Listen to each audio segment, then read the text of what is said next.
Good afternoon প্রত্যেককে। Voice clear আছে?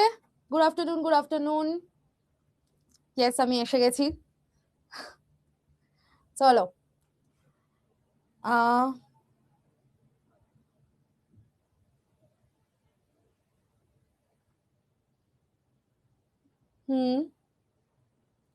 Good afternoon. Yes, কালকে ডাব্লিউবিসিএস এর যে কোয়েশ্চেন ছিল সেখানে কিন্তু বেশ কিছু প্রশ্ন কমন এসেছে। হ্যাঁ, কারেন্ট অ্যাফেয়ার্স ভাবা যায়নি, যেটা অন্য কোনোবার আসে না। কারেন্ট অ্যাফেয়ার্স এর কোয়েশ্চেন মানে আমি কেন আলোচনা করছি, তোমরা অনেকেই ডাব্লিউবিসিএস দিয়েছো, তাই জন্যই আমি আলোচনা করে দিচ্ছি একবার। তো যেটা কোনোবারই আসে না সেটা হচ্ছে জিও পলিটিক্স থেকে কারেন্ট অ্যাফেয়ার্স এর প্রশ্ন দিয়েছে। এবার যেটা হয়তো অনেকেই প্র্যাকটিস করে যায় না, যদিও আমি আমার ক্লাসে হরমুজ প্রণালী থেকে শুরু করে কোন বিদেশের কোথায় মানে এই যুদ্ধ রিলেটেড কি কোথায় কোন ড্রোন তৈরি হয়েছে ইত্যাদি প্রশ্নগুলো কিছু কিছু আমি রেলের ক্ষেত্রে করিয়েছিলাম। মানে আমার যে রেলের ইউটিউব ক্লাস হয় আমি সেখানে করিয়েছি, প্লাস অন্যান্য জায়গাতেও আমি একটু একটু করিয়েছিলাম। কিন্তু হ্যাঁ, অত ইনডেপথে আমি করাইনি। ডাব্লিউবিসিএস এও কিছু কিছু জায়গায় আমি করিয়েছিলাম, বাট এতটা ইনডেপথ করাইনি কারেন্ট অ্যাফেয়ার্স এর অ্যাঙ্গেলে যেহেতু। তো শুভেন্দু স্যার করিয়েছে নাকি আমি ঠিক জানি না, শুভেন্দু স্যারের করানো আমি জানি না করিয়েছে নাকি স্যার। বাট ওটাই আর কি, যে আমাদের কারেন্ট অ্যাফেয়ার্স এর জিও পলিটিক্স থেকে প্রচুর প্রশ্ন দিয়ে দিয়েছে। বাট জিকের অ্যাঙ্গেল থেকে যদি আমরা দেখি, জিকের অ্যাঙ্গেল থেকে যদি আমরা দেখি তো মোটামুটি আমাদের কিন্তু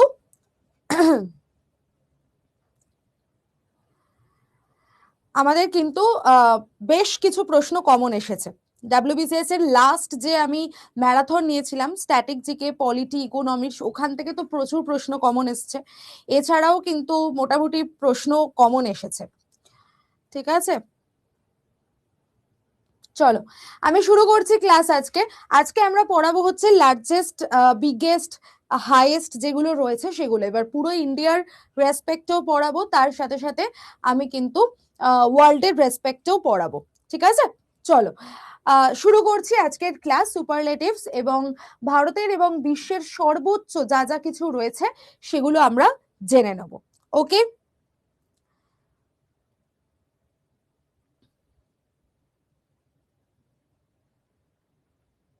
চলো দেখো, ফার্স্টে আমাদেরকে জানতে হবে, মানে আমরা একটা একটা করে পার্ট কমপ্লিট করব। এখানে আমার সত্যি বলতে অ্যাজ সাচ পড়ানোর কিছু নেই, তোমাদেরকে নিজেদেরকে মুখস্থ করতে হবে। তাও আমি একটু বুঝিয়ে বুঝিয়ে দেওয়ার চেষ্টা করছি। দেখো, ভারতের নদী, পর্বত এবং বনাঞ্চল যদি আমি এই তিনটে জায়গা মিলিয়ে দেখি, তাহলে ভারতের সব থেকে দীর্ঘতম নদীর নাম যদি আমাদের জিজ্ঞাসা করে, দ্যাট ইজ গঙ্গা। এবং গঙ্গার যদি হাইট জিজ্ঞাসা মানে সরি লেন্থ জিজ্ঞাসা করে, তো গঙ্গার লেন্থ হয়ে যাচ্ছে আমাদের 2525 কিলোমিটারের মতো। ঠিক আছে, হ্যাঁ পারবে গণেশ। আচ্ছা, তো আমাদের ভারতের দীর্ঘতম নদী তাহলে হয়ে যাচ্ছে গঙ্গা। আচ্ছা, কোথাও কোথাও তোমরা হুগলি নামটাও কিন্তু পেতে পারো, সব জায়গায় যে গঙ্গা পাবে এমনটা নয়। কোথাও কোথাও কিন্তু হুগলি নদী নামটাও পেতে পারো। যদি তোমাদের প্রশ্ন করে কোন মানে কোন নদীর ধারে কলকাতা অবস্থিত বা কোন নদীর ধারে হাওড়া অবস্থিত, তাহলে আমাদের উত্তর কিন্তু দেখবে অপশনে হুগলি নদীটাই থাকে।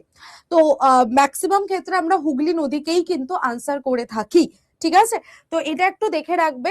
ম্যাক্সিমাম দেখো ডাব্লিউবিপিএসসি বা বলতে পারো যে রেলের ক্ষেত্রেও অনেক সময় আমরা এটা দেখতে পাই যে হুগলি নদী থেকেই কিন্তু আমাদের মেন প্রশ্ন আসে। গঙ্গাটাকে অতটা নামটা প্রায়োরিটি দেওয়া হয় না, হুগলিটাকেই দেওয়া হয়। তো আমরা হুগলি নদী যদি বলি, তাহলে আমরা দেখতে পাচ্ছি কলকাতা, হাওড়া, এই শহরগুলো আমরা দেখতে পাবো যে হুগলি নদীর ধারে অবস্থিত। হলো, নেক্সট আমরা চলে আসি বৃহত্তম নদী দ্বীপের কথা। যদি নদী দ্বীপ থেকে প্রশ্ন আসে, মাজুলি হয়ে যাবে আমাদের সব সঠিক উত্তর, যেটা আসামে অবস্থিত। আমি তোমাদের আর্ট অ্যান্ড কালচার পড়ানোর টাইমে বোধহয় এটা বলেও ছিলাম যে মাজুলিতে মহারাস হয়ে থাকে, তাই তো? তো সেই মহারাস বা যেটাকে আমরা বিশাল বড় রাস উৎসব যে পালন করা হয় সেটা কোথায় হয়? এই মাজুলিতে হয়, যেটা আসামে অবস্থিত। এবং এটা হয়ে যাচ্ছে বৃহত্তম নদীদ্বীপ। এটা কিন্তু আমি এখানে যা যা বলবো এগুলো প্রত্যেকটা ভারতের রেসপেক্টে, ওয়ার্ল্ডের রেসপেক্টে আমি একটু পরে আসছি। এখনো অব্দি যা যা বলবো এগুলো কিন্তু সবকটাই ভারতের রেসপেক্টে। ওকে, নেক্সট দেখো বলেছে বৃহত্তম বদ্বীপ কোনটা। বৃহত্তম বদ্বীপ যদি বলে তাহলে কিন্তু সুন্দরবন, কারণ আমরা জানি ডেল্টা হিসেবে সুন্দরবন শুধু আমাদের ইন্ডিয়ার মধ্যে নয়, সুন্দরবন কিন্তু আমাদের মানে বলতে পারো যে পুরো এশিয়া এবং পুরো ওয়ার্ল্ডের মধ্যে সব থেকে বড় দ্বীপের মধ্যে পড়ছে, বদ্বীপের মধ্যে পড়ছে। তো আমাদের সুন্দরবন হয়ে যাচ্ছে পশ্চিমবঙ্গে অবস্থিত। সর্বোচ্চ পর্বত শৃঙ্গের কথা যদি বলে, এই জায়গাটায় একটা কন্ট্রোভার্সি দেখা যায়, যদিও এই প্রশ্ন এখন খুব একটা আসে না, বাট তাও যদি মানে যে কন্ট্রোভার্সিটা দেখা যায় সেটা আমি একটু এক্সপ্লেন করে দিই, তাহলে তোমাদের কাছেও ক্লিয়ার হয়ে যাবে। যদি ভারতের রেসপেক্টে সর্বোচ্চ পর্বত শৃঙ্গ জিজ্ঞাসা করে, কোনো কোনো বইতে তুমি দেখবে কেটু বা গডউইন অস্টিন লেখা, কোনো কোনো বইতে কাঞ্চনজঙ্ঘা লেখা। এবার এই যে কেটু বা গডউইন অস্টিন, এটা হচ্ছে আমাদের ভারত আর পাকিস্তানের যে বর্ডার লাইন রয়েছে, তো পিওকে তে অবস্থিত। পাক অধিকৃত ভারত যেটা বলা হয়ে থাকে পাকিস্তানের রেসপেক্টে, তো সেটা হয়ে যাচ্ছে ওই জায়গাটায় অবস্থিত। তাই জন্য পাকিস্তান দাবি করে যে কেটু বা গডউইন অস্টিন এটা ওদের এলাকায় অবস্থিত। কিন্তু যদি আমরা জিওপলিটিক্স অ্যাঙ্গেল থেকে আবারও জিনিসটা ভেবে দেখি এবং ভারতের দেশ থেকে, ভারতের জায়গা থেকে আমরা যদি জিনিসটাকে একবার বিবেচনা করে দেখি, তাহলে ভারত আর পাকিস্তানের মধ্যে তো ওই জায়গাটা নিয়েই একটা ডিসপিউট বা একটা বিবাদ চলছে। তো ভারত তো কোনোভাবেই ওই জায়গাটাকে পুরোপুরি পাকিস্তানের মধ্যে দিতে চাইবে না বা চায় না, বা দেওয়া উচিতও নয়। তাই জন্য ভারতের দাবি কিন্তু যে এই কেটু বা গডউইন অস্টিন এটা তাদের এলাকায় পড়ছে এবং এটা আমাদেরই বা ভারতেরই বলতে পারো সর্বোচ্চ পর্বত শৃঙ্গ। ঠিক আছে, এবার যদি আমরা এর রেসপেক্টে সেকেন্ড ডেটটা দেখি, তখন আমাদের কাঞ্চনজঙ্ঘা আসবে। ওকে, আর এভারেস্ট, এভারেস্ট কিন্তু ভারতে অবস্থিত নয়, তাই জন্য এভারেস্ট কিন্তু আমাদের উত্তর কোনোভাবেই হবে না। হ্যাঁ, সারা পৃথিবীর মধ্যে সর্বোচ্চ পর্বতশৃঙ্গ যদি বলে তাহলে অবভিয়াসলি এভারেস্ট আমাদের সর্বোচ্চ পর্বতশৃঙ্গ, কিন্তু আমাদের ভারতের মধ্যে সর্বোচ্চ হয়ে যাবে কেটু বা গডউইন অস্টিন, অ্যান্ড সেকেন্ড পজিশনে থাকবে হচ্ছে কাঞ্চনজঙ্ঘা। এইবার তোমরা আমাকে একটুখানি ছোট্ট দুটো প্রশ্নের উত্তর দাও তো। এই যে কেটু বা গডউইন অস্টিন, যেটা আমি বললাম যে পিওকে এর মধ্যে অবস্থিত, তো এটা কোন কোন দেশের সীমান্তে তাহলে অবস্থিত হচ্ছে? দুটো কখনো জীবনেও মানে কোনো দিনও অপশনে আসবে না প্রীতম। ওই যে আমি বললাম এই প্রশ্নটাই অবসলিউট হয়ে গেছে, প্রশ্নটাই এখন আর আসে না, কারণ এটা আসলে একটা কন্ট্রোভার্সি তৈরি হবেই হবে, তাই জন্য আসে না। যদি বা আসে, কিরকম প্রশ্ন আসে বলতো? যেরকম ডাব্লিউবিপিএসসি মিসলেনিয়াস এর ক্ষেত্রে প্রশ্ন এসেছিল, আমি বলে দিচ্ছি। সেটা এসেছিল হচ্ছে ভারতের সর্বোচ্চ পর্বতশৃঙ্গ কেটু, কেটু আর কি নামে পরিচিত, এইভাবে প্রশ্ন এসেছিল। তো নিচে ছিল এভারেস্ট, গডউইন অস্টিন, কাঞ্চনজঙ্ঘা এবং আরো অন্য কিছু নাম ছিল। তো আমাদের সঠিক উত্তর সেখান থেকে গডউইন অস্টিন আমরা বেছে নিয়েছিলাম। ওখানে পুরোপুরি স্টেটমেন্ট দিয়ে দিয়েছিল যে ভারতের সর্বোচ্চ শৃঙ্গ কেটু আর কি নামে পরিচিত। বোঝা গেল? এরকম টাইপের একদম। ইন্ডিয়া, চায়না, পাকিস্তান হয়ে যাচ্ছে। Very good. আর যদি আমি আহ আর যদি আমি এদিকে কাঞ্চনজঙ্ঘার কথা বলি, তাহলে কাঞ্চনজঙ্ঘা কোন কোন দেশের সীমান্তে অবস্থিত বলো দেখি। কাঞ্চনজঙ্ঘার কথা যদি বলা হয়,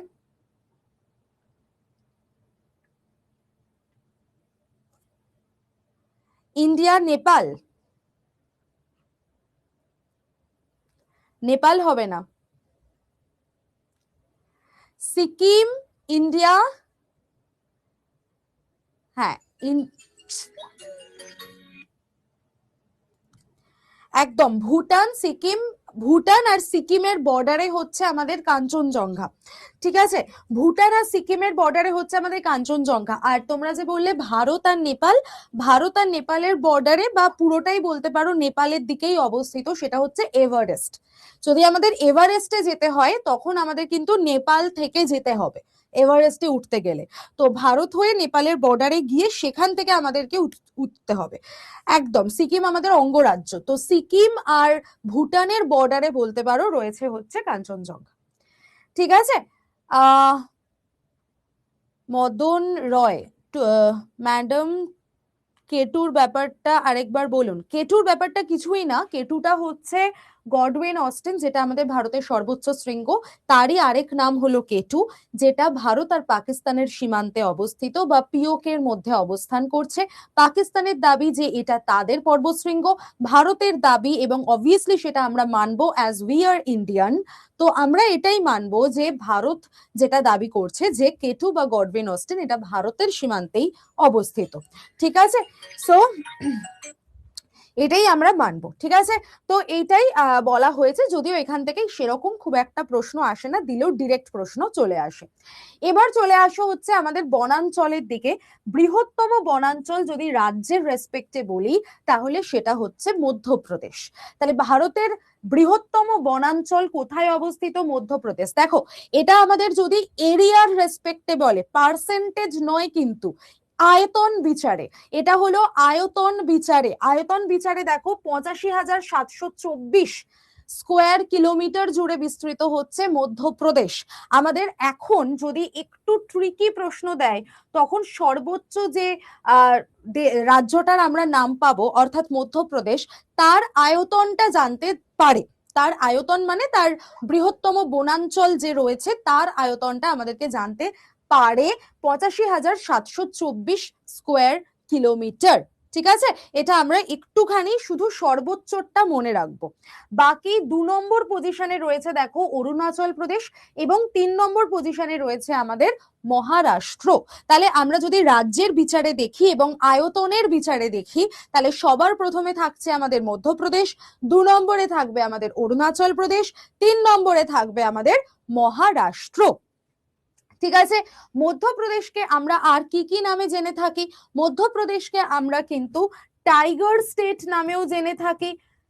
ঠিক আছে, যেহেতু এখানে আমাদের অনেক বনাঞ্চল রয়েছে তাই জন্য বাঘের ঘনত্ব বা বাঘও কিন্তু আমরা সব থেকে বেশি দেখতে পাই কোথায়? মধ্যপ্রদেশে দেখতে পাই, কারণ আমরা জানি বাঘ খুব ঘন জঙ্গলের মধ্যে থাকতেই পছন্দ করে। সো মধ্যপ্রদেশ হয়ে যাবে আমাদের সঠিক উত্তর।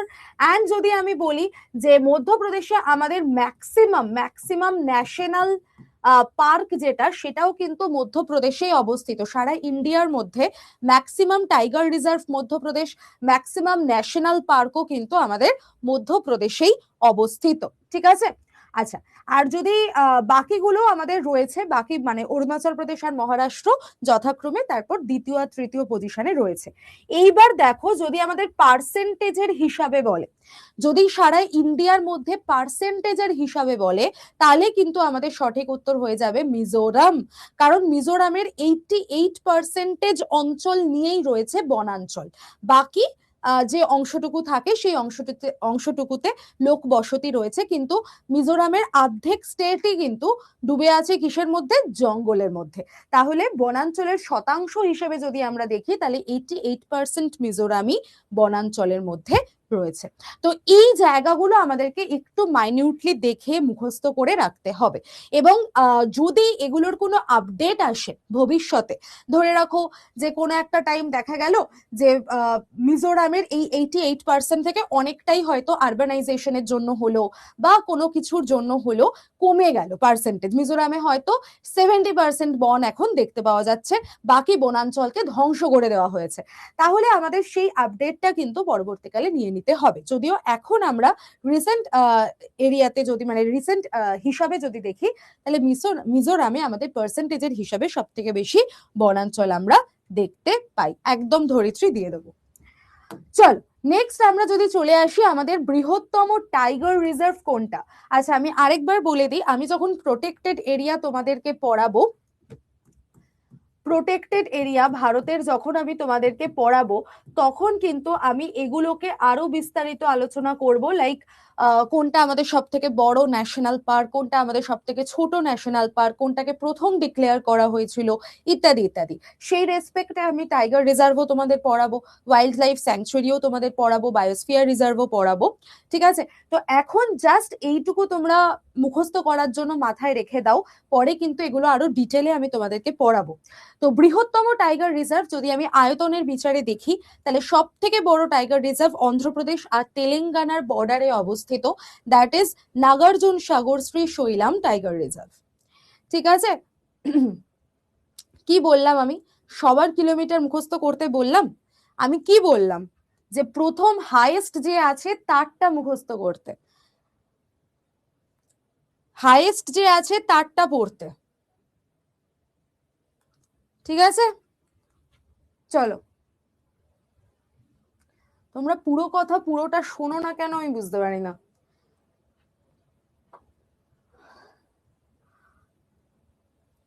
চলো পরেরটায় চলে যাই। আচ্ছা, তো বৃহত্তম টাইগার রিজার্ভের নাম তাহলে আমরা কি পেলাম? Nagarjuna Sagar Shri Sailam tiger reserve. বৃহত্তম ন্যাশনাল পার্ক দেখো, হেমিস ন্যাশনাল পার্ক, যেটা কোথায় অবস্থিত? যেটা হচ্ছে আমাদের লাদাখে অবস্থিত। ঠিক আছে, লাদাখে অবস্থিত। মানব সৃষ্ট বৃহত্তম হ্রদের কথা জানতে বলছে। তো মানব সৃষ্ট মানে লার্জেস্ট ম্যানমেড লেক যদি আমাদের বলে, তাহলে সেটা হয়ে যাচ্ছে গোবিন্দ বল্লভ পন্ত সাগর, যেটা কোথায় অবস্থিত? উত্তরপ্রদেশে, এবং যেটা রিহান্দ ড্যামের ওপরে অবস্থিত। ঠিক আছে,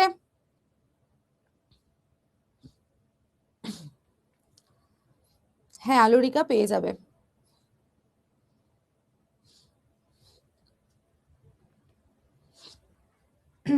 ঠিক আছে, তাহলে লার্জেস্ট ম্যানমেড লেক যেটা, সেটা হচ্ছে তাহলে আমরা কি পেলাম? গোবিন্দ বল্লভ পন্ত সাগর।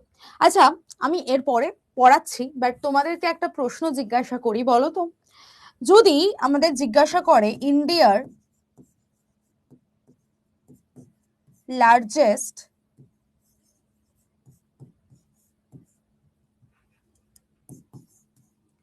ব্র্যাকিশ ওয়াটার লেক, তাহলে কি হবে? যদি জিজ্ঞাসা করে আমাদের ভারতের সব থেকে বড় brackish water lake, very good, very good. যারা যারা বলছো, আমি সবার কমেন্ট দেখতে পাচ্ছি দীপা, সবার কমেন্ট দেখতে পাচ্ছি। যারা যারা বলছো তা সবাই দেখে রাখো, একদম চিলিকা হয়ে যাচ্ছে আমাদের সঠিক উত্তর। চিলিকা, চিলিকা কোথায় অবস্থিত? চিলিকা হয়ে যাচ্ছে আমাদের ওড়িশাতে অবস্থিত।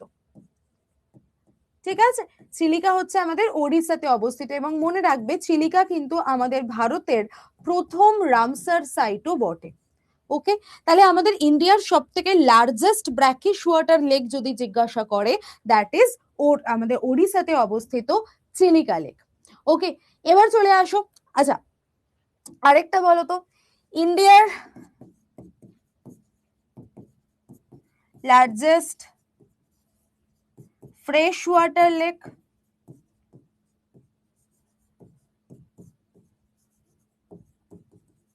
মিষ্টি জলের হ্রদ কোনটা? ফ্রেশ ওয়াটার লেক কি হবে? উলার লেক, না ডাল লেক হবে না, উলার লেক হবে। Very good, Wular lake. Wular lake কোথায় অবস্থিত? জম্মু কাশ্মীর। উলার লেক জম্মু কাশ্মীরে অবস্থিত। ঠিক আছে, এক্স্যাক্টলি। যদি আমাদের আরেকটা প্রশ্ন করে, এটা তো গেল দুটো প্রশ্ন, যদি আরেকটা প্রশ্ন করে যে ওয়ার্ল্ডের মধ্যে বা ইন্ডিয়ার মধ্যে, দুটো ক্ষেত্রেই সেমই আমাদের উত্তর হবে, ওয়ার্ল্ড বা ইন্ডিয়ার মধ্যে অনলি ফ্লোটিং ন্যাশনাল পার্ক,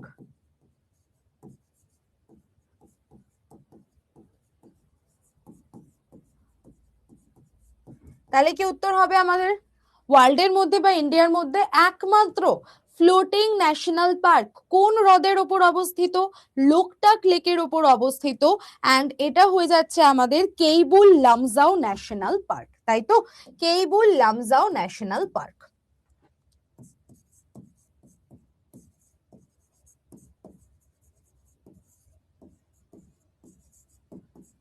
যেটা কোন লেকের ওপর অবস্থিত?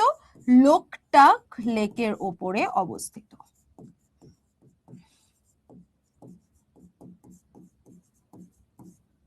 ঠিক আছে, রাইট, ভেরি গুড। যারা যারা উত্তর করেছো এক্স্যাক্টলি অর্পিতা, এখানে আমাদের কোন ডিয়ার রয়েছে না সাংহাই ডিয়ার রয়েছে। সাংহাই ডিয়ারের আরেক নাম হচ্ছে ডান্সিং ডিয়ার, তাই না? খুব সুন্দর দেখতে হয়, মিষ্টি দেখতে হয়। সাংহাই ডিয়ারের আরেক নাম হলো dancing deer. Ma'am please answer করো। সুমনা রানী দাস, কি আনসার করব? কি প্রশ্ন করেছো সুমনা, আরেকবার করো, তোমার প্রশ্ন অনেক দূরে চলে গেছে।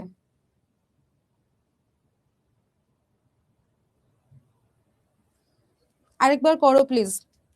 চলো পরেরটায় চলে আসি। এবার আমরা যদি স্ট্রাকচার বা আর্কিটেকচারের রেসপেক্টে দেখি, স্ট্রাকচার মানে স্থাপত্য বা ভাস্কর্যের রেসপেক্টে দেখি, তাহলে তিনটে একবার বলুন, তিনটে কি বলবো? সবার কমেন্ট দেখতে পাচ্ছি সোনালি, কিন্তু আমি ভ্যালিড কমেন্টেরই উত্তর দেব, ইনভ্যালিড কমেন্টের উত্তর আমি দেব না। আচ্ছা, এটা আরেকবার বলে দেব। ওয়ার্ল্ডের বা ইন্ডিয়ার মধ্যে একমাত্র ভাসমান জাতীয় উদ্যান যদি জিজ্ঞাসা করে, সেটা হয়ে যাবে কেইবুল লামজাও ন্যাশনাল পার্ক। এগুলো আমি আরো বলবো যখন আমি ন্যাশনাল পার্ক পড়াবো, বার্ড স্যাংচুরি পড়াবো, ওয়াইল্ড লাইফ স্যাংচুরি পড়াবো, তখন আমি আবার রিপিট করব, কোনো টেনশন নিও না। জাস্ট জেনে রাখো, পড়াতে পড়াতে চলে এলো তাই বলে দিলাম। সেটা হচ্ছে আমাদের মণিপুরে অবস্থিত, এটা হচ্ছে আমাদের লোকটাক লেকের ওপর অবস্থিত। যদি বলে ইন্ডিয়ার মধ্যে সব থেকে বৃহত্তম লবণাক্ত জলের হ্রদ, তাহলে আমাদের উত্তর হয়ে যাবে চিলিকা হ্রদ, যেটা কোথায় অবস্থিত? উড়িষ্যাতে অবস্থিত। যদি বলে ইন্ডিয়ার মধ্যে সব থেকে মিষ্টি জলের হ্রদ কোনটা, ফ্রেশ ওয়াটার লেক কোনটা বৃহত্তম, তাহলে আমাদের উত্তর হবে উলার লেক, যেটা কোথায় অবস্থিত? জম্মু কাশ্মীরে অবস্থিত। হ্যাঁ থাকবে বাবা সুমনা, এই প্রশ্নটার জন্য তুমি আমাকে থাকবে বাবা। চলো ঠিক আছে। ভারতের বৃহত্তম মসজিদ কোনটা? চলো, ভারতের বৃহত্তম মসজিদ হচ্ছে আমাদের মধ্যপ্রদেশের ভোপালে অবস্থিত। হ্যাঁ, ভোপালে অবস্থিত, এটার নাম হলো তাজ উল মসজিদ। দেখো অনেক জায়গায় যেগুলো পুরনো এডিশন, সেখানে কি নাম থাকবে? জামা মসজিদ, বা দেখবে অনেকেই জামা মসজিদ পড়িয়ে থাকে। বাট জামা মসজিদ কিন্তু আমাদের এখন সেকেন্ড হাইয়েস্ট হয়ে গেছে। ফার্স্ট হাইয়েস্টের কথা যদি আমি বলি, তাহলে সেটা এখন আবার আমাদের কোনটা হয়ে গেছে? তাজুল মসজিদ, যাকে কি বলা হয় বলতো? ক্রাউন অফ মস্ক বলা হয়ে থাকে, মসজিদের মুকুট বলা হয়, ক্রাউন অফ মস্ক বলা হয়ে থাকে। তাহলে আমাদের তাজ উল মসজিদ যেটা, সেটা নাম্বার 1-এ চলে এসেছে। অ্যান্ড সেকেন্ড লার্জেস্ট এর মধ্যে আমাদের কিন্তু জামা মসজিদ চলে এসছে। ঠিক আছে, তো এই দুটো জায়গা খেয়াল রাখবে। এবং কোথায় অবস্থিত এটা? মধ্যপ্রদেশের ভোপালে অবস্থিত।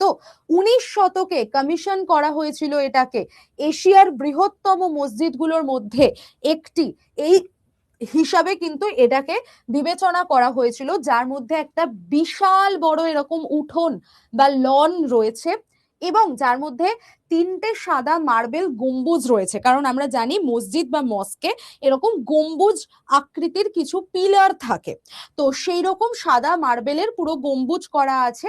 একেবারে দেখতে পাচ্ছ যে 1,75,000 মুসল্লিদের থাকার ক্ষমতা এখানে রয়েছে। তার মানে এটা হয়ে যাচ্ছে তাদের কতজন এখানে থাকতে পারে, তার ধারণ ক্ষমতা। তো এটা হয়ে গেছে তার ধারণ ক্ষমতা বা ক্যাপাসিটি। ধারণ ক্ষমতা থেকে যদি আমাদের একটু ডেপথে প্রশ্ন করে, বা একটু ট্রিকি প্রশ্ন করে, বা প্রচন্ড কঠিন প্রশ্ন করে, তাহলে আমাদের ধারণ ক্ষমতা থেকে প্রশ্ন দিয়ে দেয়। দেখবে কোনো গ্যালারিতে কতজন মানুষ বসতে পারে, তার রেসপেক্টে তার ধারণ ক্ষমতা বা ক্যাপাসিটি মানা হয়ে থাকে। তো তো কখনো কখনো দেখবে ডাব্লিউবিসিএসসি এটা মেনলি দেখা যায়, কখনো কখনো যখন খুব কঠিন প্রশ্ন করব বলে ভাবে, তো তখন কি করা হয়, ওই ধারণ ক্ষমতা বা ক্যাপাসিটি থেকে প্রশ্ন দিয়ে দেয়। তো জাস্ট এইটুকু মাথায় রাখবে যে এটা এত বড় এই মসজিদটা, যেখানে 1,75,000-এর ওপর মুসলমান যারা রয়েছেন, তারা কিন্তু ওখানে থাকতে পারবেন, এরকমই একটা বিরাট বড় জায়গা বানানো হয়েছে। আর দ্বিতীয় বৃহত্তম মসজিদ হয়ে গেছে আমাদের জামা মসজিদ, যেটা দিল্লিতে অবস্থিত। সো দুটোই আমাদেরকে দেখে রাখতে হবে। ঠিক আছে,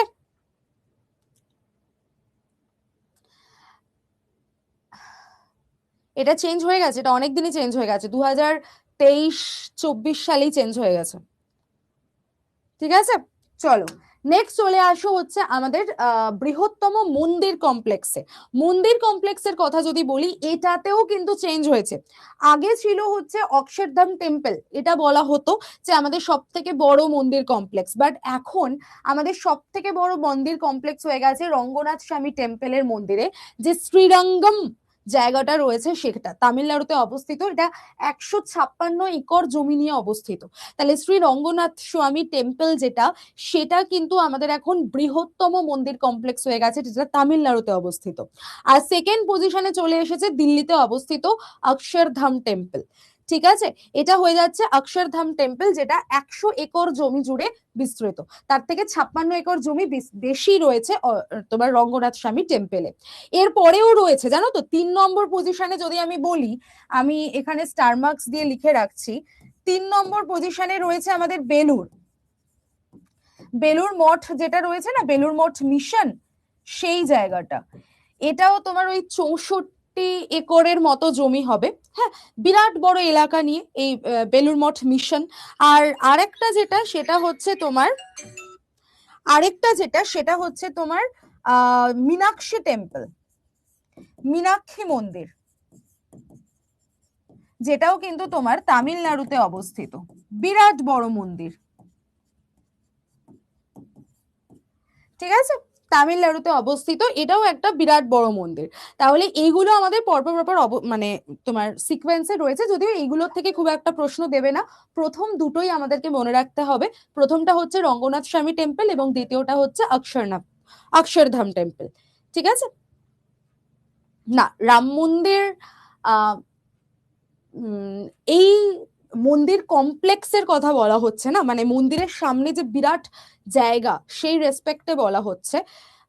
তাহলে তো রাম মন্দির আর তোমার ওই আমাদের দীঘাতে যেটা জগন্নাথ টেম্পল হয়েছে অনেকটা সেম এরিয়া নিয়ে, বাট কনসিডার হয়নি। ঠিক আছে, এইগুলো আরো অনেক বড়। ওকে, আচ্ছা নেক্সট চলে আসো হচ্ছে সব থেকে উঁচু মূর্তি। ইভেন কি আমাদের পুরীর জগন্নাথ টেম্পলও রয়েছে। পুরীর জগন্নাথ টেম্পলের এরিয়া ভাবো কত বড় এরিয়া, সেটাও কিন্তু টপ যে 4টে রয়েছে তার মধ্যে আসেনি। তো ওরা ওই মন্দিরগুলো প্রচুর পুরনো এবং ভীষণই কি বলবো বড় মন্দির কমপ্লেক্স, বাট তাও প্রথম 4টের রেসপেক্টে আসেনি। ঠিক আছে, আচ্ছা সব থেকে উঁচু মূর্তি যদি আমরা বলি তাহলে স্ট্যাচু অফ ইউনিটি, যেটা 182 মিটার গুজরাটে অবস্থিত। আচ্ছা, এই যে সব থেকে উঁচু মূর্তি, এটা কিন্তু আমাদের একদম একদম সর্দার বল্লভভাই প্যাটেলের মূর্তি। আমরা জানি তো এটা, যারা জানো না জেনে নাও, এটা কিন্তু সর্দার বল্লভভাই প্যাটেলের মূর্তি। এবার এই সর্দার বল্লভভাই প্যাটেলের আরেক নাম কি, তাকে আমরা আর কি নামে জেনে থাকি? Iron man in India.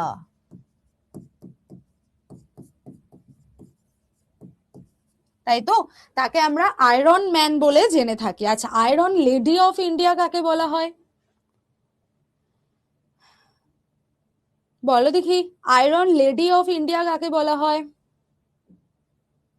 ইউরোপের আয়রন ম্যান হচ্ছে বিসমার্ক। বিসমার্কের জন্যই, মানে বিসমার্ক যেরকম কঠিন মানে কি বলবো পার্সোনালিটির একজন মানুষ ছিলেন, ইনিও কিন্তু সর্দার বল্লভভাই প্যাটেলও কিন্তু সেরকমই কঠিন পার্সোনালিটির একটা মানুষ ছিলেন। এবং তিনি যদি এই কাঠিন্যত্ব না দেখাতেন বা এই কাঠিন্য না দেখাতেন, তাহলে কিন্তু আমাদের ভারতের মধ্যে যে রাজ্যগুলো আছে তারা প্রত্যেকে আলাদা করে ছড়িয়ে ছিটিয়ে নিজেদের মতো করে স্বাধীন হয়ে যেত।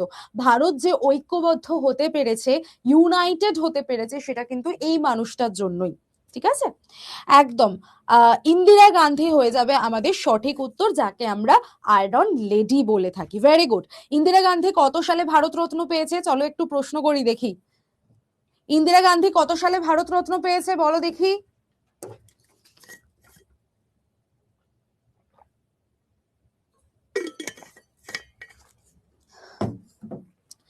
এই 1977 কি 75, 79, 80,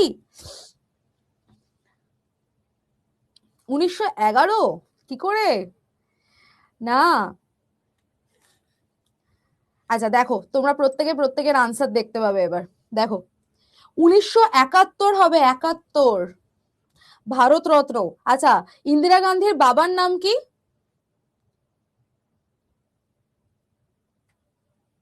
ইন্দিরা গান্ধীর বাবার নাম কি? নেহেরুজি, জওহরলাল নেহেরুজি, ভেরি গুড। তো এই জওহরলাল নেহেরু কত সালে ভারতরত্ন পেয়েছেন দেখি? এই আব্দুল কালাম। কি উত্তর করছো তোমরা? এরকম উত্তর করো না, তারপর জিজ্ঞাসা করবে যে কার কাছে জিকে পড়েছো, তারপর বলবে অয়ন্তিকা ম্যামের কাছে, দিয়ে তারপর বলবে এই পড়িয়েছে তোকে জিকে। হ্যাঁ, ইন্দিরা গান্ধী বাবার নাম আব্দুল কালাম। ইয়েস, জওহরলাল নেহেরু 1955-এ ভারতরত্ন পেয়েছিলেন, তাই তো? এক্স্যাক্টলি। আচ্ছা, আমাদের প্রথম জ্ঞানপীঠ পুরস্কার কবে দেওয়া শুরু হয়েছিল?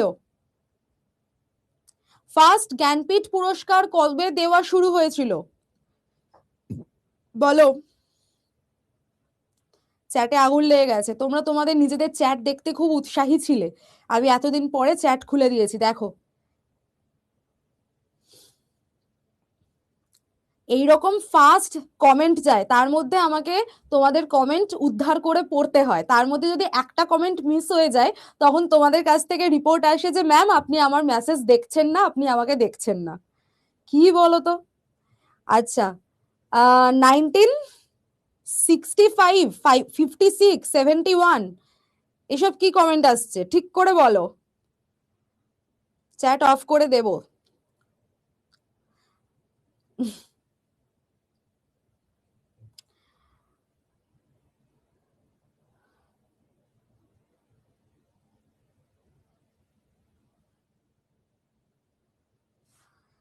চলো চলো, অফ করে দিয়েছি। সঙ্গীতা বলছে আপনি আমার মেসেজের রিপ্লাই সত্যি দেন না, কি করব?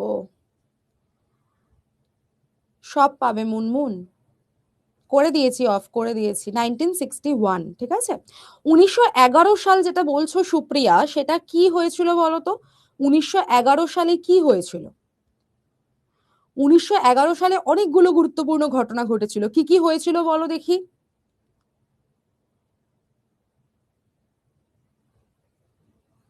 হীরক ব্যানার্জি,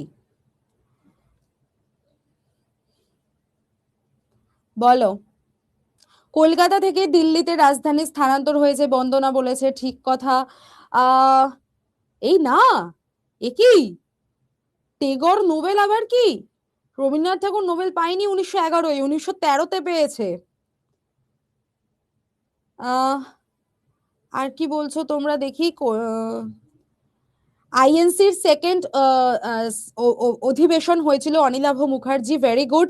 এবং যেখানে জনগণ গাওয়া হয়েছিল প্রথমবারের জন্য, রাইট? 1911 সালে প্রথমবারের জন্য জনগণ আইএনসি সেশনে গাওয়া হয়েছিল, এক্স্যাক্টলি। অর্পিতা সরকার, ভেরি গুড, ঠিক বলেছো। আহ একদম একদম। পরম দাস বলছে গীতাঞ্জলি প্রকাশিত হয়েছিল, একদমই তাই। বৃষ্টি, ভেরি গুড, ঠিক বলেছো। প্রত্যেকে প্রত্যেকে যারা যারা উত্তর করেছো সকলেই ঠিক বলেছো এবার, ঠিক আছে। আইএফএ শিল্ড, একদম ঠিক আছে। চলো, এবার আমরা আবার আবার একটুখানি পড়াশোনায় চলে আসি, তারপর আবার পড়া ধরবো, ওকে? আচ্ছা, এবার দেখে রাখো। একটা ছোট্ট আমি হিন্টস দিয়ে দিই, বা একটা ছোট্ট তোমাদের নোটস দিয়ে দিই। সেটা হচ্ছে, আমি বললাম না যে আগে আমাদের অক্ষরধাম টেম্পলটা সব থেকে বড় টেম্পল কমপ্লেক্সের মধ্যে মানা হতো, এবং সেই জন্য দেখো ইউনেস্কো থেকে এটাকে কিন্তু কনসিডারও করা হয়েছিল, এবং সব থেকে বড় কথা গিনেস ওয়ার্ল্ড রেকর্ড যেটা হয়েছিল 2007 সালে, বিশ্বের বৃহত্তম বিস্তৃত হিন্দু মন্দির হিসাবে এই স্বামী নারায়ণ অক্ষরধাম টেম্পলকে কনসিডারও করা হয়েছিল। কিন্তু পরে গিয়ে দেখা যাচ্ছে যে রঙ্গনাথ স্বামী টেম্পল এটা কিন্তু আরো বড় মন্দির কমপ্লেক্সে রূপান্তরিত হয়েছে, যেটা 156 একর জমি জুড়ে বিস্তৃত। তাহলে আমরা দেখতে পাচ্ছি স্বামীনারায়ণ অক্ষরধাম টেম্পল, যেটাকে 2007 সালে ওয়ার্ল্ডের মধ্যে লার্জেস্ট কমপ্লেক্স হিসাবে তোমার ডিক্লেয়ার করা হয়েছিল, ঠিক আছে। তো এটাও আমরা জাস্ট জেনে রাখবো আমাদের দ্রষ্টব্য হিসাবে, ওকে? হ্যাঁ অঙ্কিতা আইচ, বলো কি হয়েছে, ম্যাডাম ম্যাডাম করে ডেকেছো? হুম,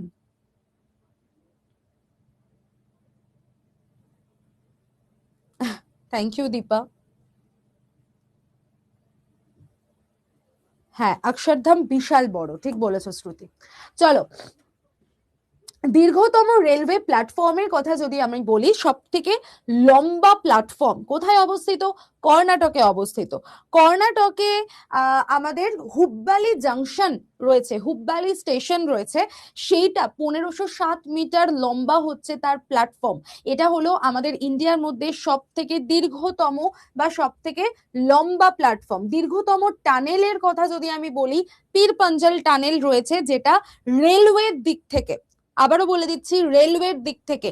কিন্তু এখন যদি মোটরেবল টানেলের কথা বলা হয়, সেটা কিন্তু আমাদের কি হয়ে গেছে বলতো?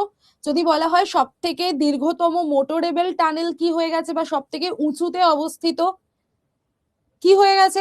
অটল টানেল। ভেরি গুড, অটল টানেল। এটা কিন্তু রেলওয়ের কথা যেহেতু বলেছে, তাই আমরা পীর পাঞ্জাল টানেলকেই উত্তর করব। কিন্তু যদি মোটরেবলের কথা যদি বলে, তাহলে কিন্তু অটল টানেল আমাদের উত্তর হবে। দীর্ঘতম মহাসড়ক যেটা ন্যাশনাল হাইওয়ে, তোমাদেরকে তো পড়ালাম ন্যাশনাল হাইওয়ে, তাহলে সেটা হয়ে যাবে আমাদের NH44, যেটা উত্তর থেকে দক্ষিণ পর্যন্ত বিস্তৃত, উত্তরে জম্মু কাশ্মীর থেকে দক্ষিণে কন্যাকুমারী পর্যন্ত। ভারতের দ্বিতীয় বৃহত্তম জাতীয় মহাসড়ক হয়ে গেছে কোনটা? NH27, পূর্ব থেকে পশ্চিম, মানে আসাম থেকে গুজরাটের পোরবন্দর পর্যন্ত বিস্তৃত। এটা হয়ে যাচ্ছে আমাদের ভারতের দ্বিতীয় বৃহত্তম। আচ্ছা, আগের দিনকে ন্যাশনাল হাইওয়ে থেকে একটা প্রশ্ন কেউ একজন করেছিলে যে ম্যাম, এই NH44 আর NH27 মাঝে কোনখানে এরা ছেদ করছে বা মাঝে কোনখানে এরা ইন্টারসেক্ট করছে? তো বলো তো, তোমাদেরকে আমি বলেছিলাম যে এটা তোমাদের কাছে একটা উত্তর, মানে এটা হোমওয়ার্ক থাকবে। একদম very good, UP ঝাঁসি, UP ঝাঁসি, very good. যারা যারা হোমওয়ার্কটা করেছো, ভেরি গুড। ওকে, তো এই NH44 এবং NH27 যেখানে গিয়ে ইন্টারসেক্ট করছে, সেই জায়গাটা হয়ে যাচ্ছে আমাদের ইউপি, ইউপি ঝাঁসি।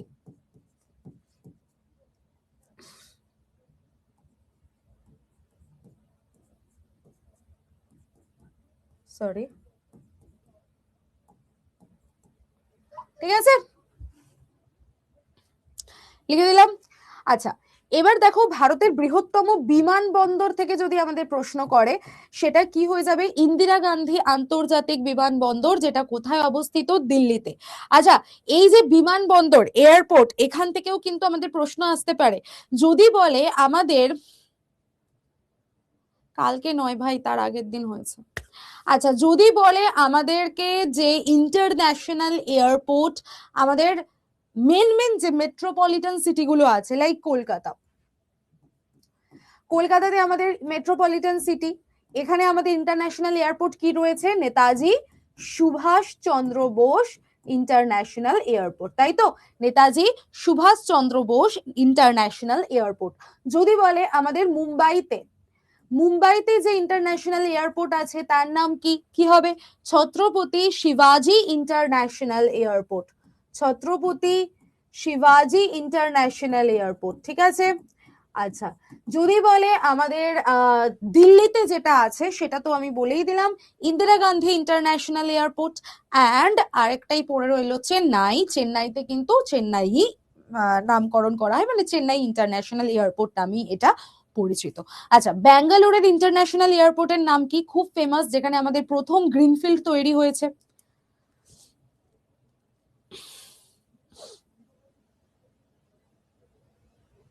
ইয়েস, আলোরিকা, ভেরি গুড।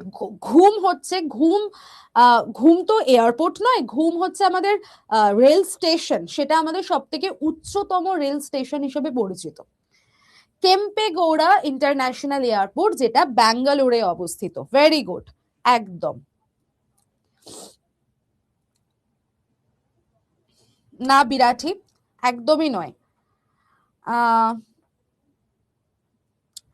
লংগেস্ট প্ল্যাটফর্ম উত্তরপ্রদেশের গোরখপুর, এটা সেকেন্ড লংগেস্ট, কোনোভাবেই নয়। ফার্স্ট লংগেস্ট যদি প্ল্যাটফর্ম বলি আমরা, হুব্বালি জাংশন হবে কর্ণাটকে, ঠিক আছে, চলো নেক্সট। এখানে আমি কিছু ফেমাস পোর্টের কথা তোমাদের বলে দিয়েছি, তোমরা প্লিজ একটু এই পোর্ট গুলোকে দেখে রাখবে। এইগুলো পড়ার অতটা দরকার নেই, মানে এগুলো লেস ইম্পর্টেন্ট, আমি লিখেই দিচ্ছি এই জায়গাটা, এই পয়েন্টটা। এই পয়েন্টটা অতটা দেখার দরকার নেই, বাট বাকি যে জায়গাটা রয়েছে, মানে এই জায়গাটা, এই জায়গাটা কিন্তু ইম্পর্টেন্ট। অ্যান্ড আমি বলে দিচ্ছি, লার্জেস্ট পোর্ট যদি আয়তনের বিচারে বলে, তাহলে সব থেকে বড় পোর্ট হচ্ছে মুন্দ্রা পোর্ট, যেটা কোথায় অবস্থিত? কচ্ছ, গুজরাটে অবস্থিত। কালকেও তোমাদের একটা বোধহয় পোর্ট থেকে প্রশ্ন এসেছিল, যে পোর্ট গুলোর নাম দিয়েছিল, পাশে স্টেট গুলোর নাম দিয়েছিল ডাব্লিউবিসিএস এ। তো তোমাদের ওই তোমার কোনটা সঠিক নয় জানতে চেয়েছিল, তো সেখানে কান্দলা পোর্ট যেটা ছিল সেটা বোধহয় অন্ধ্রপ্রদেশ মার্ক করা ছিল, সেটা আমাদের উত্তর কিন্তু গুজরাট হবে। তো ওইটা মিল খায়নি, বাকিগুলো মিল খেয়েছিল, সেরকম এসেছিল। তো সেরকম প্রশ্ন কিন্তু তোমাদেরও আসতে পারে, জেনে রাখবে। যদি মুন্দ্রা পোর্ট বলে, সেটা গুজরাটে অবস্থিত। দীনদয়াল পোর্ট হচ্ছে আমাদের ভলিউমের বিচারে সব থেকে largest major port. Largest major কথাটা যদি অ্যাড হয়ে যায়, তখনই আয়তনের বিচারে আমাদের কোনটা হয়ে যাবে? দীনদয়াল পোর্ট, যেটা কান্দলা গুজরাটে অবস্থিত। ঠিক আছে, তারপর হচ্ছে লার্জেস্ট কন্টেনার পোর্ট, মানে যেই পোর্ট থেকে সব থেকে বেশি তোমার কন্টেনার জাহাজে ওঠে, তো সেটা হয়ে যাচ্ছে লার্জেস্ট কন্টেনার পোর্ট, সেটা হবে জওহরলাল নেহেরু পোর্ট, যেটা নভি মুম্বাই মহারাষ্ট্রে অবস্থিত। And largest port in east coast, এগুলো তো আমরা ওয়েস্ট কোস্টে দেখতে পাচ্ছি আরবিয়ান সাগরকে ঘিরে। আর যদি ইস্ট কোস্ট মানে বঙ্গোপসাগরকে ঘিরে যদি আমাদের বলে, তাহলে পারাদীপ পোর্ট, যেটা উড়িষ্যায় অবস্থিত, এটা কিন্তু আমাদের লার্জেস্ট পোর্ট হয়ে যাবে, যেটা ইস্ট কোস্টে অবস্থিত। তাহলে অবশ্যই আমরা কিন্তু এই জায়গাটা খুব ভালো করে দেখে রাখবো, কোন পোর্ট কোন লোকেশনে অবস্থিত। এগুলো আমাদের মেজর পোর্টের কথা বলা হয়েছে। ঠিক আছে, নেক্সট চলে আসো, মেজর টানেলস কি কি রয়েছে আমাদের ইন্ডিয়ার মধ্যে। ফেমাস টানেলস গুলো দেখো, যদি পীর পাঞ্জাল রেলওয়ে টানেলের কথা বলে, এটা আমাদের জম্মু কাশ্মীরে অবস্থিত। যদি আমাদের শ্যামাপ্রসাদ মুখার্জি টানেলের কথা বলে, এটাও আমাদের জম্মু কাশ্মীরে অবস্থিত। তাহলে সব থেকে দীর্ঘতম পীর পাঞ্জাল রেলওয়ে টানেল, যেটা হচ্ছে 11.22 কিলোমিটার এর লেন্থ। তারপরে হচ্ছে আমাদের 9.028, যেটা শ্যামাপ্রসাদ মুখার্জি টানেল। তারপর দেখো অটল টানেল রয়েছে, যেটা 9.02 টানেল, বাট এটা কিন্তু আমাদের মোটরেবল পাসের মধ্যে পড়ছে। সব থেকে হাইয়েস্ট তোমার মোটরেবল পাস বলছি, সরি, মোটরেবল টানেলের কথা বলা হচ্ছে, পাস তো নয়, পাস তো মিগলা হবে, হাইয়েস্ট মোটরেবল টানেল। ঠিক আছে, বলা যেতে পারে। আচ্ছা, তারপর দেখো ত্রিভান্দ্রম পোর্ট টানেল, যেটা কেরালায় অবস্থিত, Trivandrum port tunnel. Banihal tunnel, যেটা রোড টানেল, এটাও আমাদের রোড টানেল। বানিহাল, যেটা জম্মু কাশ্মীরে অবস্থিত। জম্মু কাশ্মীরে আমরা সাংলাদান রেলওয়ে টানেল পাচ্ছি। রাপুরু রেলওয়ে টানেল, যেটা অন্ধ্রপ্রদেশে পাচ্ছি। কারবুদে টানেল, যেটা মহারাষ্ট্রে রয়েছে। নাটুওয়াডি টানেল, যেটা মহারাষ্ট্রে রয়েছে। এবং টিকে টানেল, এটাও মহারাষ্ট্রে রয়েছে।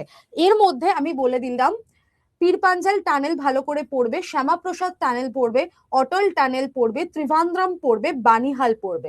প্রথম 5টাই ভালো করে মন দিয়ে পড়ে যাবে, বাকিগুলো জাস্ট দেখে যাবে। বাকিগুলো থেকে খুব একটা প্রশ্ন আসে না, বাকিগুলো জাস্ট চোখের দেখা দেখে যাবে, কিন্তু প্রথম 5টা মুখস্থ করে যাবে। ঠিক আছে, লেন্থ পড়ার দরকার নেই, লেন্থ শুধু প্রথমেরটা মনে রাখবে, যেহেতু এটা লংগেস্ট টানেল তাই জন্য লেন্থ শুধু প্রথমেরটা মনে রাখবে। আমি আবারও বলছি, যেহেতু এটা লংগেস্ট তাই জন্য বাকিগুলোর লেন্থ পড়ার দরকার নেই, কিন্তু কোন টানেল কোন রাজ্যে অবস্থিত এটা আমরা মুখস্থ করে যাব। আর বাকি যে 5টা রয়েছে, সেই 5টা অতটাও মুখস্থ করারও দরকার নেই, জাস্ট চোখের দেখা দেখে যাবে। ঠিক আছে, চলো পরেরটায় চলে আসো। বৃহত্তম সরকারি খাতের ব্যাংক যদি জিজ্ঞাসা করে, একদমই তাই, সঠিক উত্তর হয়ে যাবে আমাদের স্টেট ব্যাংক, সব থেকে বড় ব্যাংক। স্টেট ব্যাংক কিন্তু সারা বিশ্বের মধ্যে যে টোটাল 5টা বড় বড় ব্যাংক রয়েছে, তার মধ্যে স্টেট ব্যাংক অন্যতম। খুব বড় ব্যাংক হচ্ছে আমাদের স্টেট ব্যাংক। বৃহত্তম স্টক এক্সচেঞ্জ যদি বলে তাহলে ন্যাশনাল স্টক এক্সচেঞ্জ। কিন্তু যদি বলে সব থেকে পুরনো স্টক এক্সচেঞ্জ কোনটা আমাদের ভারতের মধ্যে, তাহলে উত্তর কি হবে? বিএসই, মানে বম্বে স্টক এক্সচেঞ্জ। যদি সব থেকে ওল্ডেস্ট থেকে প্রশ্ন করে, লিখে দিচ্ছি আমি, ওল্ডেস্ট স্টক এক্সচেঞ্জ যদি আমাদের প্রশ্ন করে, তাহলে এটা কিন্তু আমাদের বিএসই হবে, মানে বম্বে স্টক এক্সচেঞ্জ। কিন্তু যদি বলে সব থেকে বড় স্টক এক্সচেঞ্জ কোনটা, তাহলে ন্যাশনাল স্টক এক্সচেঞ্জ বা এনএসই। বৃহত্তম আইটি কোম্পানির কথা যদি বলে, তাহলে নাম্বার 1-এ রয়েছে টাটা কনসালটেন্সি, আমাদের ইন্ডিয়ার মধ্যে সব থেকে বড় আইটি কোম্পানি। তারপরে রয়েছে ইনফোসিস। ওকে, সেকেন্ড পজিশনে রয়েছে ইনফোসিস। আচ্ছা, তারপর কি বলেছে? সব থেকে বেশি সোনা রিজার্ভ করা আছে কোন ব্যাংকে? এটা আমাদের সঠিক উত্তর হয়ে যাবে আরবিআই। ওকে, টোটাল 881 মেট্রিক টন সোনা আমরা দেখতে পাবো আরবিআই তে তোমার সংরক্ষিত করা রয়েছে। ভেরি গুড ঝিলিক। ওকে, চলো তারপরে দেখো, যদি আমি ইকোনমির বিচারে রাজ্যগুলোকে দেখি, তাহলে সব থেকে বেশি কোন রাজ্যে কি প্রডিউস করা হয় আমাদেরকে দেখতে হবে। যদি বলে সব থেকে বেশি দুগ্ধ উৎপাদনকারী রাজ্য কোনটা, দেন উত্তরপ্রদেশ। তারপরে সেকেন্ড পজিশনে থাকবে আমাদের হরিয়ানা। ওকে, তাহলে উত্তরপ্রদেশ এবং হরিয়ানা এই দুটো রাজ্য হচ্ছে আমাদের সব থেকে বৃহত্তম দুগ্ধ প্রদানকারী রাজ্য। তারপর সব থেকে বেশি কয়লা কোথা থেকে পাওয়া যায়? ঝাড়খণ্ড থেকে পাওয়া যায়। পশ্চিমবঙ্গ চাল এবং পাটের সব থেকে বেশি বৃহত্তম উৎপাদক। তাহলে সারা ভারতের মধ্যে চাল আর পাট কোথায় সব থেকে বেশি তৈরি হয়? পশ্চিমবঙ্গে। অন্যদিকে যদি আমি রাজস্থানের কথা বলি, সেখানে বাজরা সব থেকে বেশি পাওয়া যায়, আর অয়েল সিড মানে তৈলবীজ, ঠিক আছে, সেটা সব থেকে বেশি পাওয়া যায়। উড়িষ্যাতে আমরা লৌহ আকরিক আর বক্সাইট সব থেকে বেশি দেখতে পাবো।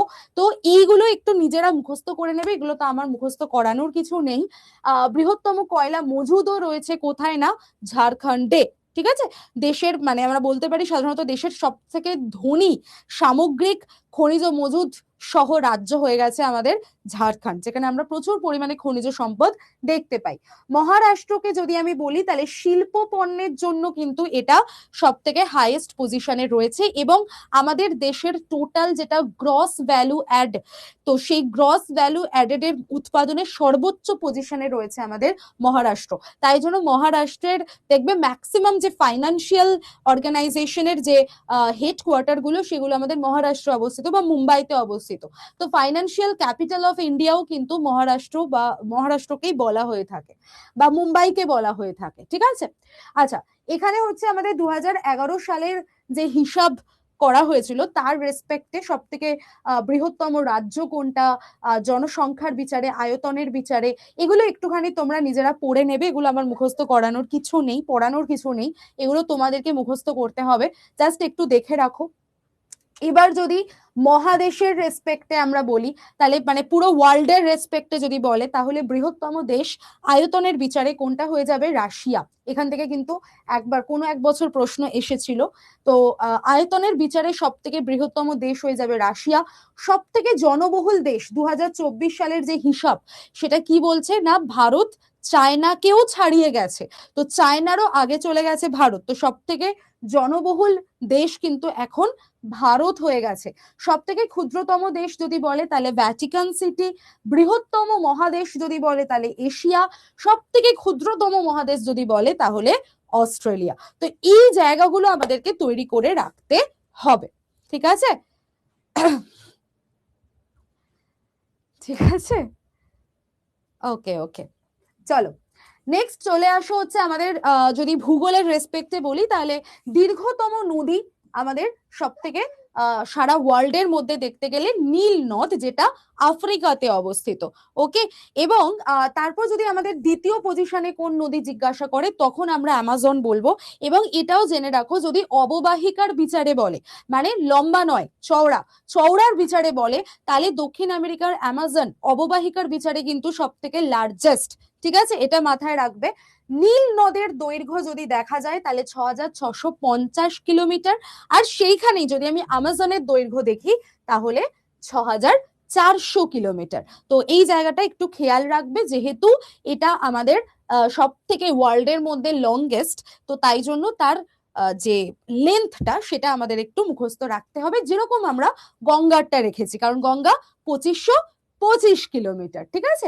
আচ্ছা, এখান থেকে আমরা দেখব যে লেক ভিক্টোরিয়া থেকে উৎপত্তি লাভ করে এই নীলনদ গিয়ে কোথায় পড়েছে?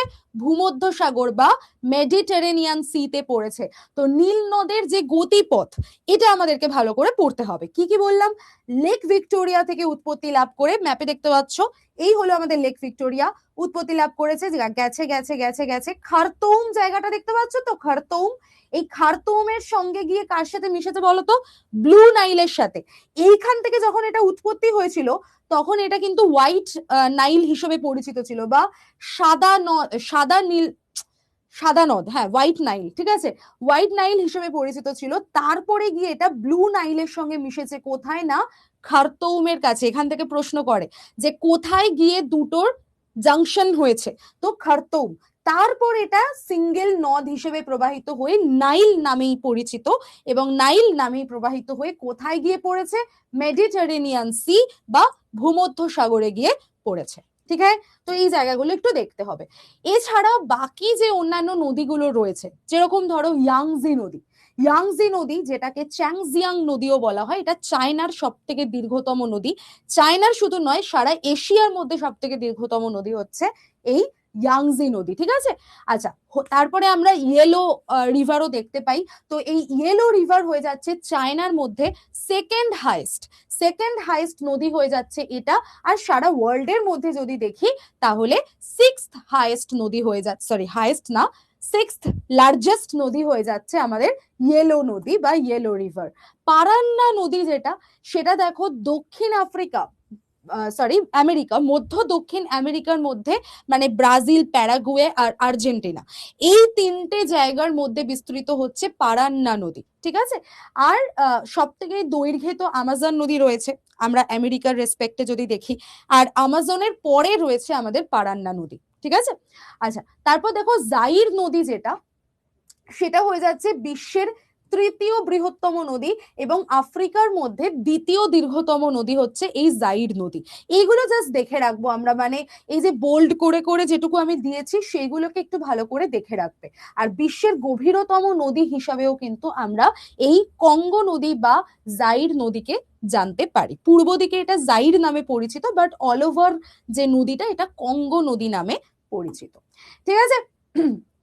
এখানে পর্বত শৃঙ্গের বিচারে দেওয়া আছে, বৃহত্তম মরুভূমি বলা আছে, আর্কটিক মরুভূমি আছে। এই জায়গাটা একটুখানি বুঝিয়ে দিই।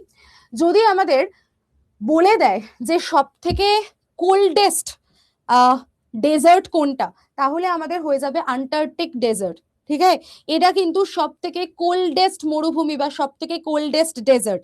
যদি বলে সব থেকে হটেস্ট ডেজার্ট আমাদের ওয়ার্ল্ডের মধ্যে কোনটা, তাহলে উত্তর হবে আমাদের সাহারা মরুভূমি। এবার যদি কিচ্ছু না বলে দেয়, কিচ্ছুই বলে দিল না, শুধু বললো যে ওয়ার্ল্ডের মধ্যে সব থেকে বড় লার্জেস্ট ডেজার্ট কোনটা, দিয়ে এবার অপশনে তোমার আন্টার্কটিকও রয়েছে, সাহারাও রয়েছে, তো তখন আমরা উত্তর কোনটাকে করব? অবভিয়াসলি আন্টার্কটিককে করব। কেন? কারণ এখানে আমাকে না কোল্ডেস্ট বলেছে, না হটেস্ট বলেছে, কিন্তু যদি সাহারা আর আন্টার্কটিকের রেসপেক্টে আমরা দেখি, আয়তনের বিচারে আন্টার্কটিক কিন্তু সাহারা থেকেও বড়, যদিও আন্টার্কটিক কোল্ডেস্ট, ঠিক আছে। তাই জন্য আমরা সবসময় আন্টার্কটিককেই অপশনে উত্তর করব, যদি আমাদের কিছু না বলা থাকে এবং অপশনে দুটোই থাকে, ঠিক আছে না? চলো, নট সাহারা, এটাই ভুল করে সকলে, সাহারা কিন্তু হবে না, ওকে। আচ্ছা, নেক্সট চলে আসো হচ্ছে আমাদের স্ট্রাকচারের রেসপেক্টে। এখানে দেখে রাখো স্ট্যাচু অফ ইউনিটি, আবারও তোমরা রিপিট পাবে, কারণ আমি বলেই দিলাম এটা বিশ্বের রেসপেক্টে। সব থেকে উঁচু ভবন বুর্জ খালিফা, সব থেকে দীর্ঘতম তোমার রেল টানেল গথার্ড বেস টানেল সুইজারল্যান্ডে অবস্থিত। লোয়ার ডেল টানেল যেটা দীর্ঘতম সড়ক টানেল রয়েছে। প্রশস্ততম নদী হিসেবে আমরা আমাজন নদীকে দেখতে পাই, যদি বললাম চওড়ার রেসপেক্টে। আচ্ছা, সব থেকে তোমার আয়তন বিচারে বৃহত্তম ড্যাম কোনটা, বাঁধ কোনটা, তো তারবেলা বাঁধ যেটা পাকিস্তানে অবস্থিত। কারিবা বাঁধ যেটা জাম্বিয়া জিম্বাবুয়েতে অবস্থিত, এটা বিশ্বের বৃহত্তম কৃত্রিম ম্যানমেড রিজার্ভয়ার যেটা, সেটা। আর থ্রি গর্জেস বাঁধ যেটা চায়নাতে অবস্থিত, এটাকে অনেক সময় বৃহত্তম মেগা বাঁধ হিসাবে বিবেচনা করা হয়ে থাকে। আর যদি আমি অর্থনীতির রেসপেক্টে বলি, তাহলে আমাদের নমিনাল জিডিপির হিসাবে সব থেকে বৃহত্তম অর্থনীতির দেশ কোনটা? ইউএসএ, এখনো পর্যন্ত মার্কিন যুক্তরাষ্ট্র। তারপরে রয়েছে আমাদের যদি বৃহত্তম অর্থনীতি পিপিপির রেসপেক্টে দেখি, পারচেজিং পাওয়ার প্যারিটি। পিপিপির ফুল ফর্ম জানো তো? পারচেজিং পাওয়ার প্যারিটি।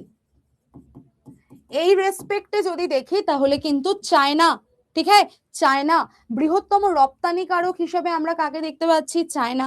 বৃহত্তম তেল উৎপাদন কোথায় হয়? মার্কিন যুক্তরাষ্ট্র। বৃহত্তম স্বর্ণ রিজার্ভ কোথায় রয়েছে? মার্কিন যুক্তরাষ্ট্র। মার্কিন যুক্তরাষ্ট্রের পরে রয়েছে আমাদের ইন্ডিয়ার আরবিআই, সেকেন্ড লার্জেস্ট, এটা মাথায় রাখবে স্বর্ণ রিজার্ভের ক্ষেত্রে। বৃহত্তম নিয়োগকর্তা মার্কিন যুক্তরাষ্ট্র, সরি মার্কিন প্রতিরক্ষা বিভাগ। আচ্ছা, তোমার না, এটা মার্কিন প্রতিরক্ষা হবে না। বৃহত্তম নিয়োগকর্তা যদি হয়, এখানে দেখো দ্য মিনিস্ট্রি অফ ডিফেন্স, আমাদের ইন্ডিয়ার, ভারতের প্রতিরক্ষা, মার্কিন নয়। মার্কিন এখন আমাদের সেকেন্ড পজিশনে চলে গেছে। ভারতের প্রতিরক্ষা কিন্তু সবার আগে, তারপরে সেকেন্ড পজিশনে হচ্ছে আমাদের মার্কিন যুক্তরাষ্ট্র, থার্ড পজিশনে রয়েছে পিপলস লিবারেশন আর্মি, যেটা চায়না, ঠিক আছে। তারপর দেখো বৃহত্তম সোশ্যাল মিডিয়া নেটওয়ার্ক যদি আমাদের বলে, দ্যাট ইজ ফেসবুক, মেটা। তো এই হলো টোটাল আমাদের যা সুপারলেটিভস পুরো ইন্ডিয়া এবং পুরো ওয়ার্ল্ডের রেসপেক্টে আমি বলে দিলাম। এরপরেও আমি আবারও বলছি, যখন আমি পার্টিকুলার টপিক ধরে ধরে পড়াবো, আমি আবার তোমাদের ওশান নিয়ে পড়াবো, লেক নিয়ে পড়াবো, ভলক্যানো নিয়ে পড়াবো, গিরিপাশ নিয়ে পড়াবো, গিরিপথ যেগুলো, এগুলোর যখন আমি পার্টিকুলার টপিকগুলো ধরে পড়াবো, তখন কিন্তু আবার কিছু কিছু জিনিস এখান থেকে রিপিট হবে, ঠিক আছে? তখন আরো বিষয়গুলো তোমাদের কাছে ক্লিয়ার হয়ে যাবে। তো আপাতত এই পর্যন্ত ওভারঅল বিচারে আমি বলে দিলাম। আশা করি সকলে ক্লাস বুঝতে পেরেছো, ঠিক আছে? একদম এই ক্লাস হয়ে যাওয়ার পরে আমি পিপিটি তোমাদেরকে দিয়ে দেব, কোনো চিন্তা নেই, তোমরা ডাউনলোড করে নিতে পারবে, নিজেদের মতো করে বাড়িতে বসে পড়াশোনা করতে পারবে, ঠিক আছে? পড়ানো বোঝা গেছে? সায়েন্স টেকনোলজি আমি করিয়ে দেবো সৌগত, কোনো চিন্তা করো না।